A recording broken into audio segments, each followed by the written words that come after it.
46절에서 56절의 말씀입니다.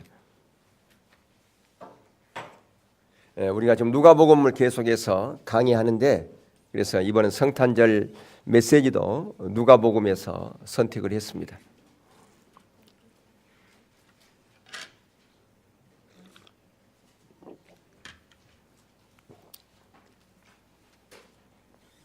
누가복음 1장 46절에서 56절까지 한 절씩 교독하는 것이 아니라 합독하겠습니다.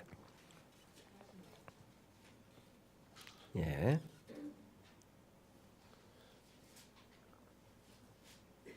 우리 어린아이들이 있어서 좀 늦습니다. 조금 기다려 주세요. 우리 어린아이들 우리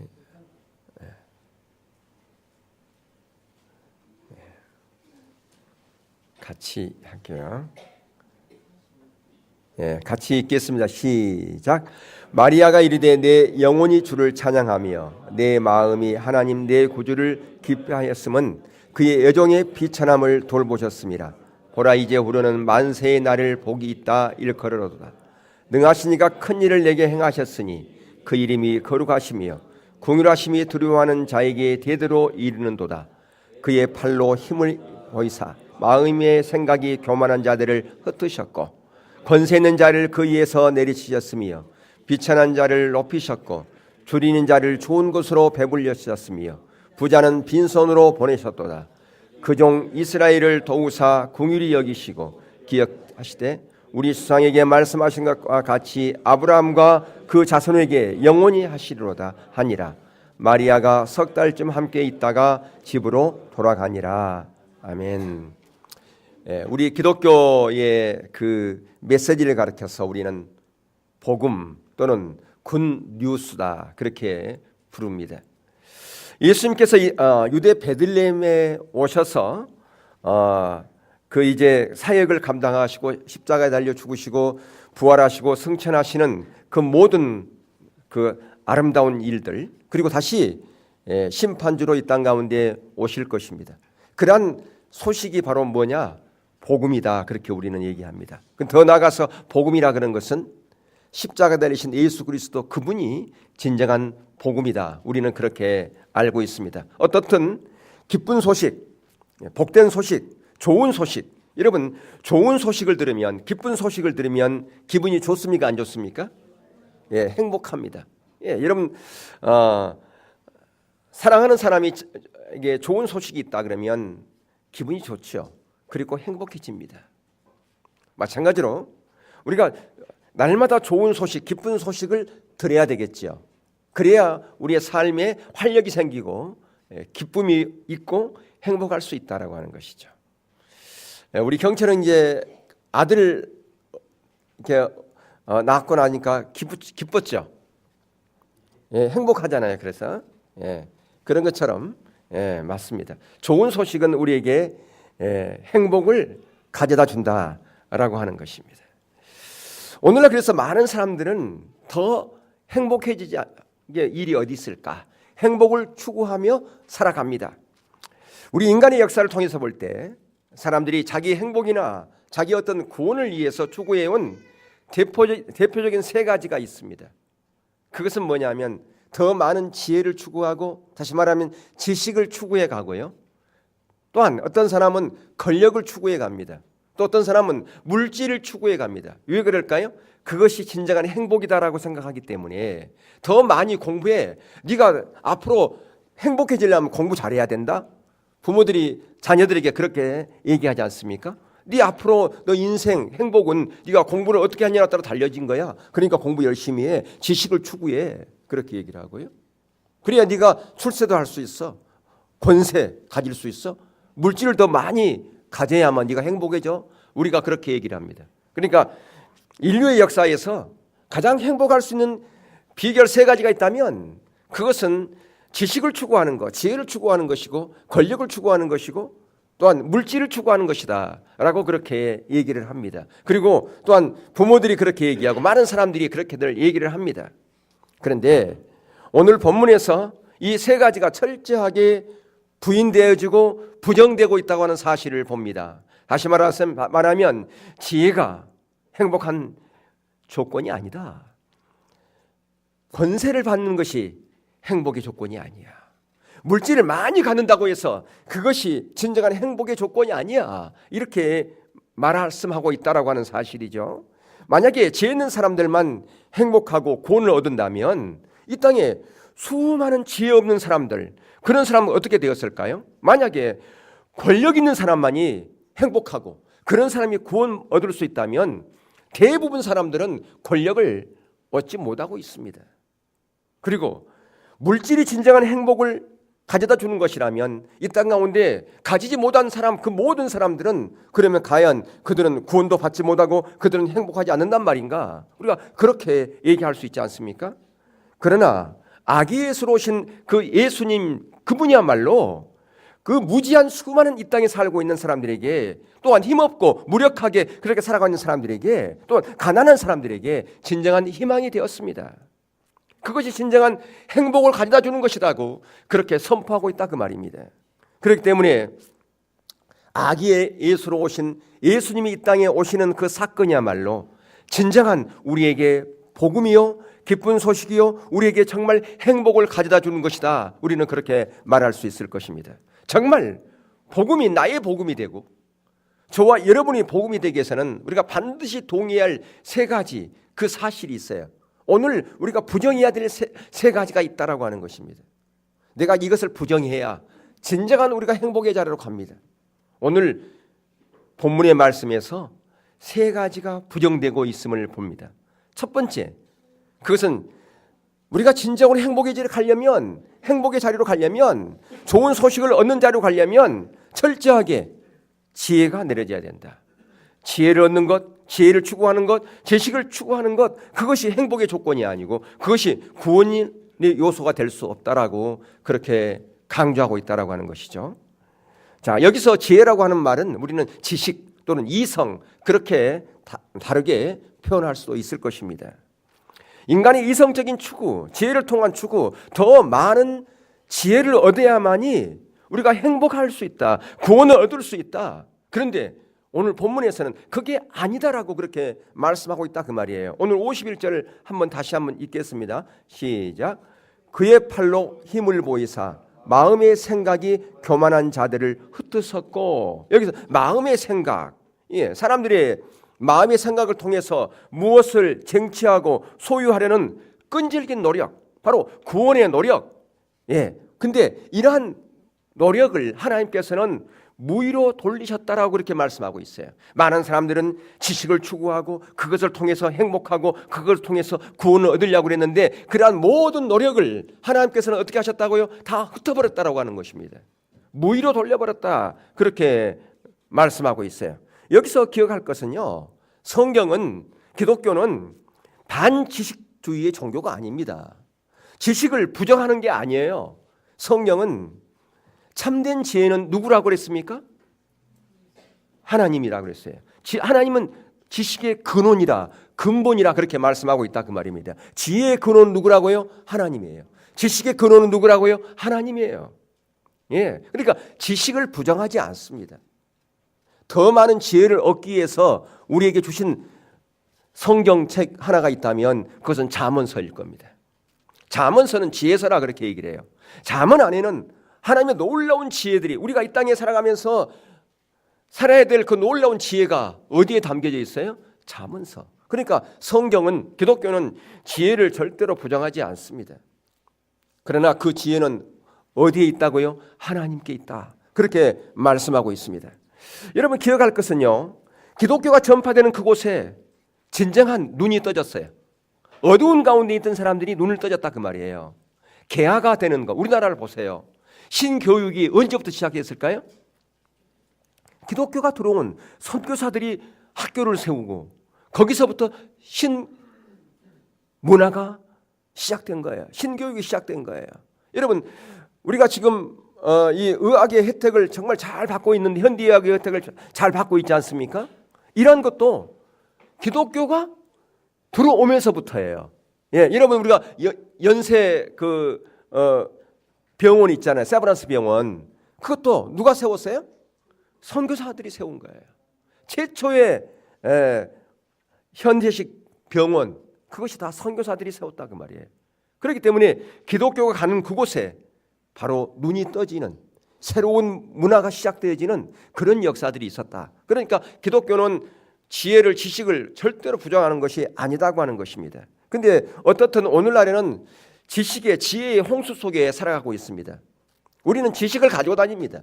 지혜를 가지고 다닙니다. 어디에 가지고 다닐까요? 머리에 가지고 다니면 좀 좋겠지만 손에 가지고 다닙니다. 어디에 있어요? 여기에 있어요. 이 주위에 맛집이 어디 있어? 그러면 금세 이걸 딱 꺼내가지고 딱 칩니다. 맛집 어디 있는가. 예. 요즘에 이슈가 되는 단어가 뭐다? 그러면 쳐봅니다. 그러면 다 나옵니다. 참으로 편리한 시대에 저와 여러분 살아가고 있지 않습니까? 그렇죠. 그런데요, 그거에 대한 피해도 만만치 않습니다. 인터넷이라고 하는 것이 우리에게 유익만 주는 게 아니에요. 자살 사이트를 만들어가지고 거기서 모여들어가지고 사람들이 같이 자살하기도 하고요. 거기에 음란 사이트라든가 거짓 뉴스라든가 뭐 이런 것들이 얼마나 많이 유포되고 있는지 몰라요. 무엇을 통해서요? 이 인터넷 매체를 통해서 이게 사람들의 이 머리를 혼돈스럽게 만드는 거예요. 그러니까 이게 정말 우리에게 유용하고 좋은 지식만 가져주는 게 아니라 그거에 대해서 많은 반작용들이 나타나고 있다 그 말이에요. 그래서 정말 사람들을 바보로 만들어버리는 거예요. 바보로 만들어버리는 거예요.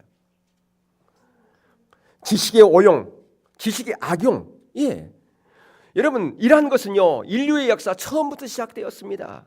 인간이 처음 선악과를 따먹는 그때 예, 인간은 뭐라고 생각했느냐? 그 아담이 선악과를 딱 보는 순간 지혜롭게 할 만큼 탐스럽다 그렇게 얘기했어요. 지혜롭게 할 만큼. 그렇습니다. 우리를 현욕하고 우리를 넘어뜨리려고 하는 것들은 참으로 지혜롭게 여김입니다. 야, 그거 참 좋다. 우리에 끌린다 그 말입니다. 여러분, 세상의 지혜는 우리를 거기에 현혹시킵니다. 거기에 다가가게 만듭니다. 참 좋게 여깁니다. 근데 거기에 한 발, 두 발 가게 되면 결국 거기에 빠져서 헤어나지 못합니다. 여러분, 그 꿀단지에 파리가 빙빙 돌다가 결국 그 안에 빠져야 안 빠져요? 빠져 죽습니다. 그런 것처럼 세상의 지혜는 정말 그것이 정말 우리를 참 편리하게 살고 행복하게 해줄 것 같지만 결국 그 안에 빠져 죽는 것이 바로 세상적인 지혜라고 하는 사실이에요. 그래서 오늘 본문 51절에 마음의 생각이 교만한 사람들을 오히려 흩어버렸다라고 이렇게 얘기를 합니다. 그렇기 때문에 여러분 기억할 것은요, 예수님이 어디에 오셨습니까? 양구에 오셨고 누가 먼저 그들을 발견하고 맞이하고 그분께 예배를 드렸습니까? 가장 천한 자들이었어요. 아니, 정말 지식이 우리를 구원하는 것이라면 그 당시에 얼마나 지식적으로 뛰어난 사람들이 많았습니까? 박사들이, 성경 박사들도 많았어요. 바리새인들, 예, 랍비들. 근데 그들에게 가지 않았다 그 말이에요. 우리가 잘 아는 것처럼 그 당시 공부를 많이 한 사람들, 산헤드린 공회라고 하는 그곳에 얼마나 많은 사람들이 있었습니까? 정말 지식이 뛰어난 사람, 권력이 있는 사람들 많았습니다. 근데 거기에 예수님께서 오시지 않았다 그 말입니다. 지혜의 추구가, 지식의 추구가 인간을 구원할 수 없다는 것을 명백하게 우리 가운데 보여주는 거예요. 지혜로운 자가 그렇게 많았지만 그들에게 예수님이 먼저 가시지 않았다니까요. 그들에게 나타나지 않았다 그 말입니다. 낮고 천한 자들에게 먼저 예수님이 오셨다는 것은 우리에게 무엇을 말씀해 줍니까? 복음이라고 하는 것은 바로 진정한 지혜를 가진 자가, 세상적인 지혜를 가진 자가 그 복음을 누릴 수 없다. 참다운 구원을 누릴 수 없다. 행복을 누릴 수 없다는 것을 우리 가운데 보여주는 것이죠.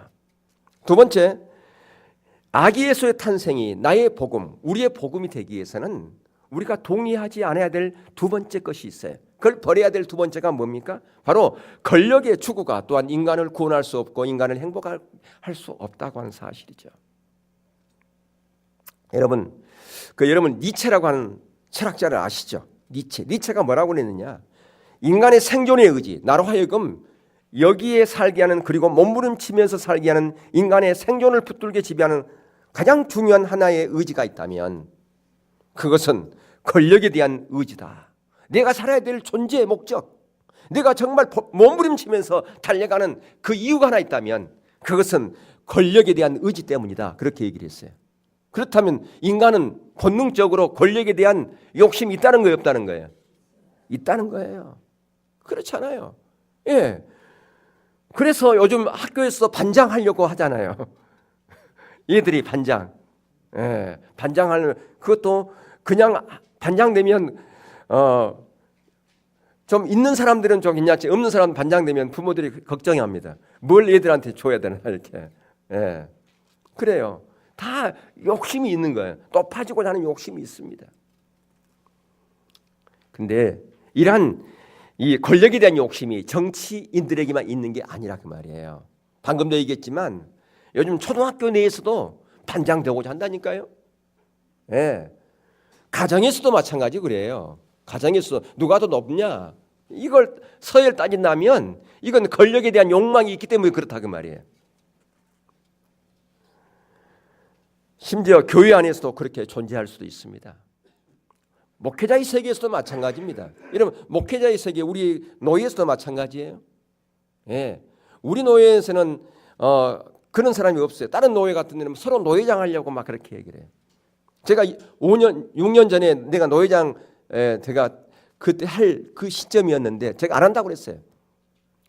사람들이 이해가 안 가. 다른 사람은 서로 하려고 그러는데 당신 안 하려고 그러냐.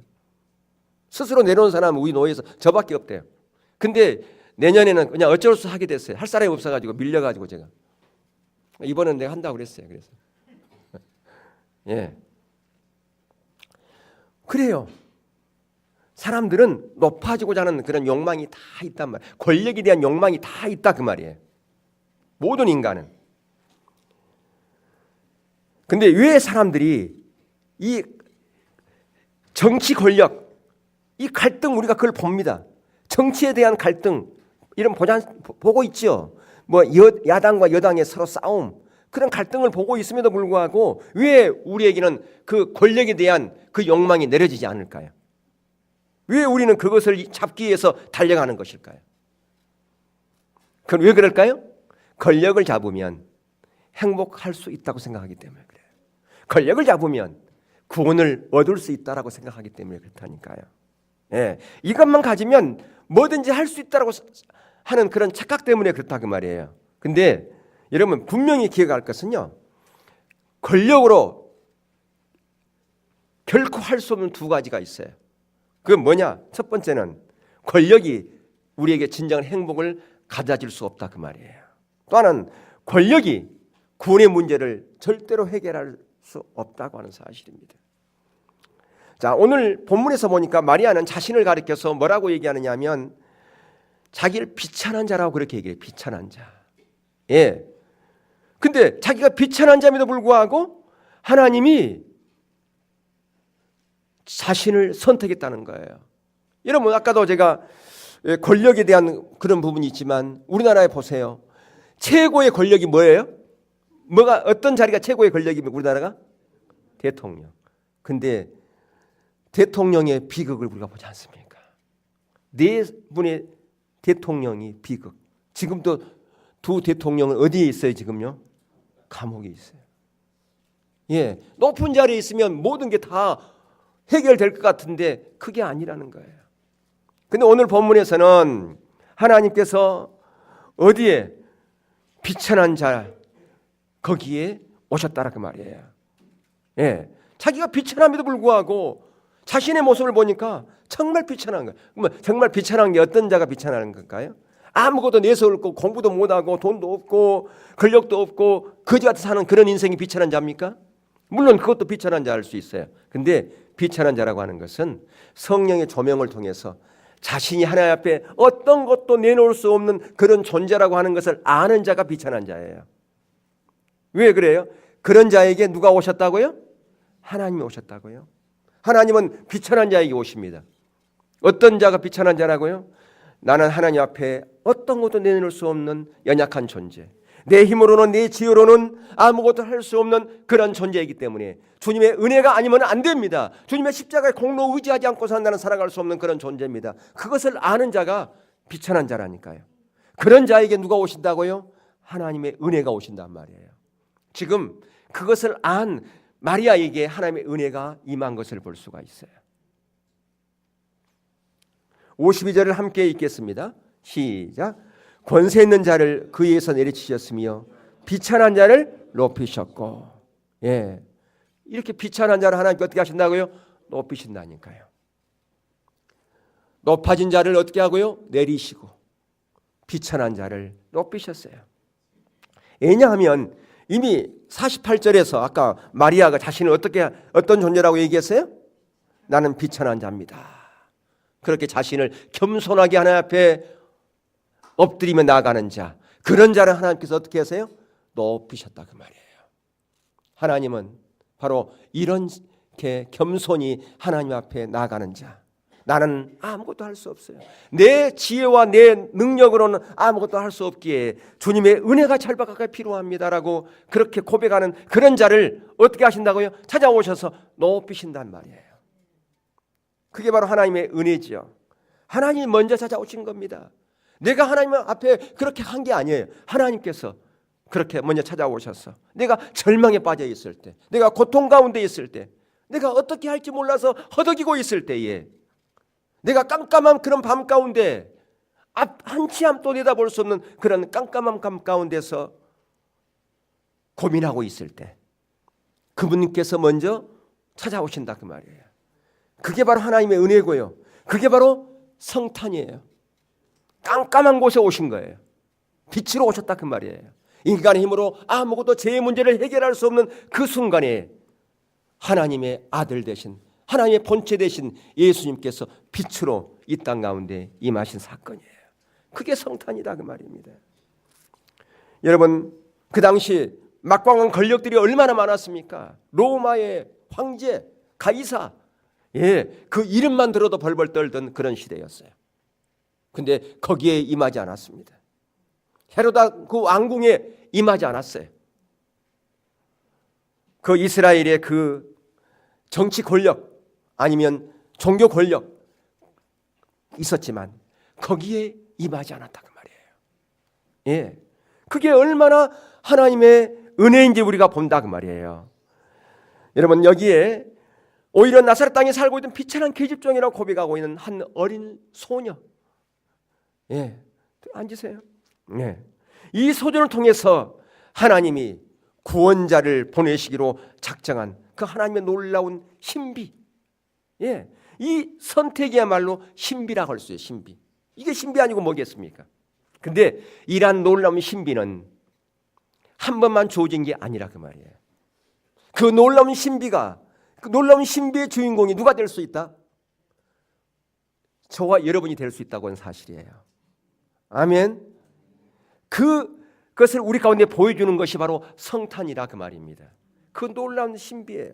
그 은혜의 신비예요. 그것이 단회적인 게 아니라 그 말입니다. 지금도 계속 되어지고 있다고 하는 것이에요. 바로 그렇게 마리아처럼 그런 놀라운 하나님의 은혜의 그 주인공이 누가 될 수 있다? 저와 여러분이 될 수 있다. 한번 내가 될 수 있다 한번 해보세요. 내가 바로 그 주인공이다. 한번 외쳐보세요. 시작. 내가 바로 그 주인공이다. 그렇습니다. 여러분이 주인공이에요. 여러분, 그렇기 때문에 이런 배경에서 한번 이 말씀을 여러분이 묵상하시고 생각해 보실 필요가 있다 그 말입니다. 권세 있는 자들은 오히려 내리치시고 비천한 자를 높이시는 주님. 다시 말하면 이것은 뭐냐면 마음이 높아진 자들을 내리쳤다 그 말이에요. 겸손한 자를 세웠다 그 얘기입니다.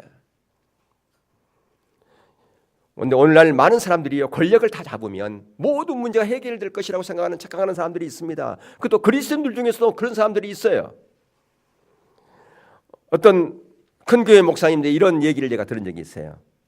그분이 이제 철했을 때 그런 실수를 했다 그렇게 얘기를 하더라고요. 무슨 얘기냐면 종종 이제 이런 부탁을 한대요. 목사님, 이분이 진짜 예수 믿으면 큰일 할 사람입니다. 그렇게 얘기를 한다는 거예요. 근데 그런 얘기를 자주 들었다는 거예요. 그러니까 큰 교회니까 뭐 잘 주셨겠죠. 그러면 이 사람이 진짜 예수 믿으면 큰일 할 사람입니다. 주의 복음을 위해서 큰일 할 사람입니다. 하나님 나라를 위해서 큰일 할 사람입니다. 때로는 선교를 위해서 뭐 큰일 할 사람입니다. 어떤 사람일까요? 딱 세 가지, 세 종류의 사람이. 첫 번째, 대학 교수나, 예? 의대 교수나 그런 사람이 교회에 딱 등록하면 그런 얘기 한다는 거예요. 두 번째는 국회의원이나 검사나 판사 이런 사람이 들어오면, 또 하나는 부르는 어딜까요? 사업가가 들어오면 그렇게 한다는 거예요. 근데 자기가 철없을 때는 그렇게 해보려고 했대요. 근데 자기가 은퇴했어요, 그분이. 근데 은퇴할 때까지 한 번도 성공한 적이 있다 없다? 없다라고 고백을 했어요. 그 얘기는 뭡니까? 예, 오늘 그 답이 오늘의 본문에 있어요. 본문에 있지 않습니까? 그대로예요. 우리는 아직도 권력만 있으면, 돈만 있으면, 물질만 있으면 모든 복음 전파나 하나님의 일을 하는데 다 될 수 있다고 생각합니다. 근데 그게 아니라는 그 말이에요. 여러분, 선교 역사를 보면요, 보편적으로 복음이 다 그런 것은 아니지만 보편적으로 복음이 전파될 때 어디서부터 시작됐을까요? 섬계층에서부터 시작됐어요. 복음의 시작이. 그것은 무엇을 우리 가운데 시사해 줍니까? 바로 오늘 본문에 그 답이 있지 않습니까? 바로 서민계층, 그 낮아진 그곳에 복음이 들어감으로 말미암아 한 사회를 바꾸고 한 나라를 바꿨다고 하는 사실입니다. 성경은요, 그 이유를 이렇게 말씀해요. 성경에 답이 있는데, 고린도전서 1장 27절, 우리가 잘 아는 것처럼 세상에 미련한 것들을 택하사 지혜 있는 자들을 부끄럽게 하시고, 하나님께서 약한 자들을 택하사 강한 자들을 부끄럽게 하시고, 그리고 없는 것들을 택하사 있는 것들을 폐하셨다, 그렇게 되어 있어요. 그게 성경에서의 답이다 그 말이에요. 예. 여러분, 이게 하나님의 지혜라고 하는 사실을 우리는 기억할 필요가 있습니다. 권력이 다 답이 아니다. 권력만 있으면 모든 게 다 해결될 것이 아니다라고 하는 것입니다. 세 번째로, 또한 우리는 물질의 추구가 인간의 구원할 수 없다는, 물질의 추구가 다 행복할 수 없다는 사실을 우리는 동의해야 된다 그 말이에요. 그게 전부가 아니다고 하는 거예요. 여러분, 여러분 자본주의 사회에서는요, 돈보다 큰 권력이 없다, 그렇게 말하는 사람들이 있어요. 그래서 오늘날 정경유착이라고 하는 것이 생겨나기도 했어요. 근데 여러분 기억할 것은요, 돈으로 할 수 없는 두 가지가 있어요. 돈으로 결코 할 수 없는 두 가지. 뭐냐? 돈으로 행복을 살 수 없다 그 말이에요. 그러면 왜 돈 많은 사람이 자살할까요? 돈으로 행복을 살 수 있다면 돈 많은 사람은 자살하지 말아야죠. 근데 돈 많은 사람도 자살하거든요. 그것은 뭐냐? 돈으로 결코 행복을 살 수 없다는 반증이다 그 말이에요. 그렇기 때문에 우리는 그런 어릴 때 불렀던 찬양, 이런 게 있어요. 돈으로도 못 가요. 어디요? 하나님 나라. 뭘로 가는 거예요? 믿음으로 가는 거란 말이에요. 돈으로 못 가는 거예요. 돈으로 구원을 살 수 없다. 예, 돈으로 진정한 행복을 살 수 없다 그 말이에요. 그걸 말해주고 있다 그 말이에요. 오늘 53절 함께 읽겠습니다. 시작. 줄이는 자를 좋은 곳으로 배불리셨으며 부자는 빈손으로 보내셨도다. 예. 빈손으로, 여러분 보세요. 아무리 돈 많은 부자라 할지라도 갈 때 돈 가지고 가요? 빈손으로 가요? 빈손으로 갑니다. 예. 우리나라 제일 부자였다가 죽은, 뭐 예를 들면 뭐 정주영도 있었고 이명철, 이런 사람들 돈 가지고 갔을까요? 하나 안 가지고 왔어요. 빈손으로 가는 게, 그게 우리 인간이다 그 말이에요. 예. 여러분, 그렇기 때문에 중요한 것은요, 그들이 정말 예수 만나서 하늘나라 갔다면, 구원받아서 갔다면 그것만큼 큰 행복이 어디 있겠습니까? 그렇죠? 아무리 돈이 많아도 예수 그리스도 구주로 영접하지 못하고 구원받지 못했다면 그것처럼 불행한 인생이 어디 있냐 그 말이에요. 여러분 오해하지 마세요. 그러면 물질은 다 악한 것인가? 아니요. 성경은 물질이 악하단 말을 하지 않았어요. 예. 오히려 성경은 돈을 사랑함이 일만하게 뿌리다 그렇게 얘기를 했지. 예. 돈이 나쁘다 그런 말 하지 않았어요. 그러니까 뭐냐? 돈을 사랑하는 것이 돈이 우상되는 것이 나쁘다 그랬죠. 예. 거기에 우리의 마음을 뺏겨버리는 거. 물질 때문에 하나님 앞에 가야 되는데 하나님께 나가야 되는 것인데 방해된다면 그게 우상이 된다면 그게 악하다고 그랬지 물질이 악하단 말을 하지 않았어요. 때로는 우리가 물질이 필요하죠. 물질이 있어야 하나님 나라 일 해야 못해요? 하죠. 당연히 물질이 필요합니다. 그런데 중요한 것은 물질 때문에 내가 하나님 앞에 나가는 게 방해되어지고 거기에 내 마음이 뺏겨서 탐심 때문에 하나님보다는 돈에 더 마음이 치우치고 그것을 따라가나 보면 돈의 지배를 받게 된다 그 말이에요. 우리가 돈을 지배하는 것이 아니라 그게 잘못된 것이라고 말하는 것이지 돈이 악하다라고 말하지 않았습니다. 그렇기 때문에 이제는 내가 정말 추구하는 것이 무엇인가를 우리가 봐야 돼요. 내가 정말 추구하는 것이 뭐냐? 물론 이제 연세 드신 분들은 뭐 지식을 지혜를 추구하는 것을 내려놓을 수 있겠지만 아직도 우리는 어떤 물질에 대한 그런 추구가 있을 수 있을 것입니다. 근데 우리가 오늘 살펴본 것처럼 지혜를 추구하는 것, 권력을 추구하는 것, 물질을 추구하는 것, 그 모든 것이 내려져야 우리가 비천한 자리에 가는 거예요. 비천한 자리라 하는 것은 그것은 아주 뭐 없고 거지 같은 그런 인생 살아 그런 게 아니라 그 말이에요. 뭐가 비천한 거라고요? 나는 하나님을 기쁘게 할 만한 거 아무것도 없습니다. 내 노력으로는 하나님의 은혜를 가질 만한 아무런 조건이 나에게는 없습니다. 주님만이 나의 전부입니다. 주님의 지혜가 나의 전부입니다. 주님의 능력이 저의 전부입니다. 주님께서 함께하지 않으면 나는 아무것도 할 수 없는 연약한 존재입니다. 그것을 알고 오직 주님만을 의지하고 신뢰하는 그런 자가 어떤 자라고요? 비천한 자요. 다른 말로 말하면 겸손한 자입니다. 그런 자를 하나님께서는 높이신다 그 말입니다. 그런 자가 진정 구원을 얻은 것이고 그런 자에게 진정한 행복을 가져다 준다. 하나님은 그런 자를 높이 올리신다 그 말이에요. 그 얘기는 진정한 행복을, 진정한 축복을, 즉 진정한 은혜를 그런 자에게 주신다고 하는 사실이죠.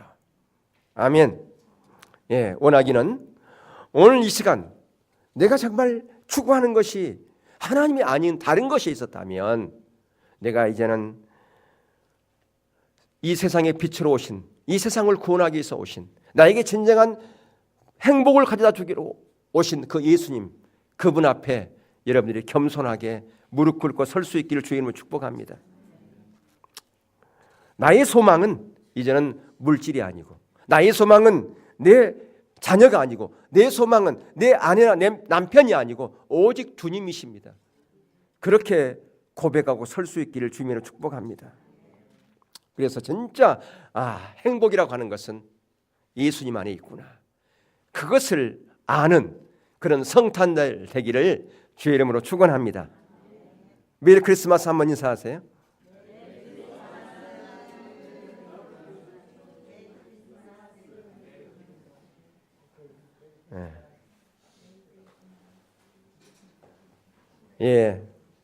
우리 오늘 2부 행사가 있기 때문에 자, 우리 이 성탄의 기쁨 다 오늘 2부 행사 끝까지 그렇게 누리시고요.